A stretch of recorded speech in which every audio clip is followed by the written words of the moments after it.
علیکم ورحمۃ اللہ نحمدہ و نصلی علی رسولہ الکریم اما بعد فاعوذ باللہ من الشیطان الرجیم بسم اللہ الرحمن الرحیم۔ اچھا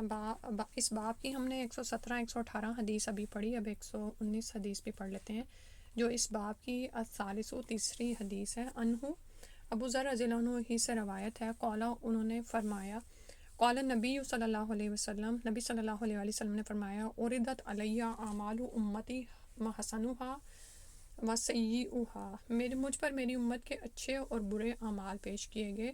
فوجدت فی محاسن اعمالھا الاذی یماط عن الطریق، چنانچہ میں نے اچھے اعمال میں سے راستے سے تکلیف دہ چیز یعنی پتھر کانٹا وغیرہ کا ہٹانا بھی پایا۔ ووجدت فی مساوی اعمالھا النخاعۃ تکون فی المسجد لا تدفن، اور ان برے اعمال میں وہ تھوک پایا جو مسجد میں تھوکا گیا ہو اور اس پر مٹی نہ ڈالی گئی ہو۔ ٹھیک ہے،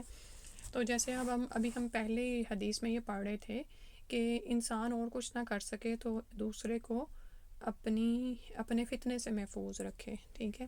تو یہاں پر اسی میں ہم دیکھتے ہیں کہ اچھے اعمال میں سے یہ بھی ہے کہ انسان راستے میں پڑی ہوئی کوئی ایسی تکلیف دہ چیز یعنی پتھر یا کانٹا وغیرہ ہٹا دے جس سے دوسرے کو تکلیف پہنچے۔ ٹھیک ہے، آپ جا رہے ہیں، کوئی کیلے کا چھلکا آپ نے راستے میں پڑا پایا، یا کوئی بڑا اوزار یا کوئی ایسی لوہے کی چیز یا کوئی بھی ایسی چیز آپ نے پائی راستے میں جس کے بارے میں آپ نے محسوس کیا کہ اگر لوگوں کا پاؤں غلطی سے اوپر پڑ گیا تو انہیں بہت یعنی تکلیف پہنچ سکتی ہے، تو آپ نے اس کو ایک سائڈ پہ کر دیا۔ اب یہ دیکھنے کو یہ عمل بہت چھوٹا سا ہے، ہو سکتا ہے کہ وہ عمل صرف اتنا ہی ہو کہ آپ کو ہاتھ بھی ہلانے کی ضرورت نہ پڑے اور چلتے چلتے آپ نے پاؤں سے ہی اس کو ایک سائڈ پر کر دیا ہو، لیکن یہ بھی اللہ کی نظر سے پوشیدہ نہیں ہے، یہ بھی بھلائی میں لکھا گیا۔ یعنی نبی صلی اللہ علیہ وسلم نے فرمایا کہ مجھ پر میری امت کے اچھے اور برے اعمال پیش کیے گئے، تو یہ جو عمل بتایا یہ دراصل ہمیں ابھارنے کے لیے کہ کسی ایسے چھوٹے عمل کو بھی حقیر نہ جانو اور اس کو کر گزرو، اور اس میں نہ تو کوئی زیادہ وقت لگتا ہے، نہ طاقت اور توانائی صرف ہوتی ہے، اور نہ ہی کوئی مال لگتا ہے ان اعمال کو کرنے کے لیے۔ بس کیا ہے کہ انسان مومن تو جو ہے نا وہ شعوری طور پر ہر وقت یعنی چوکنا ہوتا ہے، باشعور ہوتا ہے کہ مجھے نیکی کے کسی کام کو ہاتھ سے جانے نہیں دینا۔ اسی طرح وہ ان اعمال سے بچنے کی کوشش کرتا ہے جو کہ تکلیف دہ ہیں، مثلا مساجد میں تھوک پھینک دینا اور اس پر مٹی نہ ڈالنا۔ یعنی اگر آپ کو مسجد میں کوئی ایسے عمل کی ضرورت پیش آ گئی ہے، ظاہر ہے انسان ہے،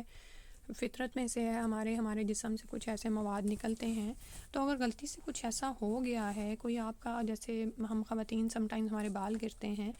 تو اگر کچھ ایسا ہو گیا اور آپ کو نظر آ رہا ہے تو آپ اس کو اٹھا کر ہٹا دیں اور مسجد کو صاف ستھرا چھوڑ دیں۔ ٹھیک ہے، تو سبحان اللہ یہ ان اعمال میں سے ہے جو کہ یعنی آپ دوسروں کو تکلیف سے بچائیں گے، اور اگر آپ ایسا نہیں کرتے تو پھر یہ برے اعمال میں لکھا جائے گا کہ آپ نے مسجد میں کوئی ایسا فعل کیا جس سے دوسروں کو تکلیف پہنچی، گندگی کا احساس ہوا۔ ٹھیک ہے، تو اللہ سبحانہ وتعالیٰ نے چھوٹے سے چھوٹے عمل کو بھی جس میں لوگوں کا فائدہ یا نقصان سے بچاؤ ہو اعمال خیر میں شمار کیا ہے، اور اس کے برعکس جو بھی عمل خواہ کتنا ہی معمولی کیوں نہ ہو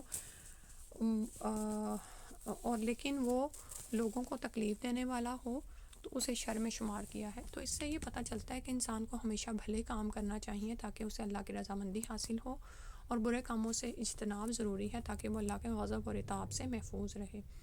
اور پھر یہاں سے جو آخری حدیث ہم نے پڑھی ہے اس سے ہمیں مسجد کی صفائی کا اہتمام اور اس کے ادب کے منافی کاموں سے گریز کرنے کا بھی حکم ملتا ہے۔ ٹھیک ہے، اور ٹھیک ہے، آج انشاءاللہ اتنا ہی پڑھتے ہیں۔ جزاک اللہ خیرا کثیرا، سبحانک اللہم و بحمدک، نشہد ان لا الہ الا انت، نستغفرک و نتوب الیک۔ السلام علیکم و رحمۃ اللہ۔